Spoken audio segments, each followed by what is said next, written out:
Hello, welcome back to my channel. Thank you for tuning in. I'm Renata, and the channel's Dr. Renata Schubert. It's just about teaching you how to help yourselves and information about certain conditions that you can possibly help yourself in after you've been to so many doctors and it hasn't helped you. Okay, if you can remember, please subscribe and share. And let's get on with our topic. So thank you, Dawn, for coming. Well, she's a patient of mine, so I appreciate her time to come and to explain and tell us the whole story behind her vertigo. Okay. Over to me. Yes. Okay. So, hello, people. Hello. Okay. Yeah, it's been quite a journey, I must say. So it was probably about 25 years ago.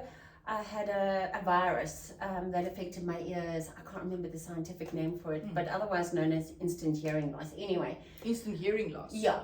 Sure. Yeah. Okay. So long story, and it was really, really painful. So went to the ENT, sorted me out awesomely. I went to audiologist for probably a number of times just to make sure my hearing was getting back. But what he did treat me for was a virus. It was antibiotics. It was cortisone, a lot of cortisone. And that was the ENT. That was the ENT. The ear, nose, and throat So specialist. so diagnosed with that, and took about 6 weeks before my hearing loss came back, or got back up to it was never the same as what it was before, but got there.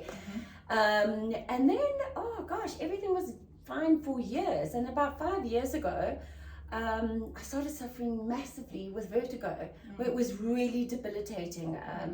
You couldn't even get up to walk to the bathroom. It was that bad. And then the first time I remember I was man down for about 3 days. So what was when you went back like that? What made it worse? Was it the movement of the head? Total movement Or coming, of the head. any movement? Any movement, Okay. even lying down, I would just move to the left or the right. But getting up was definitely, it was crazy. I mean, I couldn't even walk. I had to hold on to a wall. And to get to the bathroom on the first time it happened, I remember I was crawling on all fours. Yeah. So it was pretty bad. Went off to the GP at that time. Basically to say to me it's vertigo, because it obviously feels like a helicopter, the blades going good sound effects. Yeah, well, exactly. This is entertainment, eh? We're learning how to could be on Hollywood one day. Talking shit, sorry, moving on. So anyway, so I went to the GP. He also gave me some medication that also did help a little bit more for the pain, because your ears were a little bit sore. But it was the dizziness it was just hectic. Anyway, eventually after 3 days, bedridden, I think it was better. But it just seemed to come back every couple of months from then on, and that was over 5 years ago.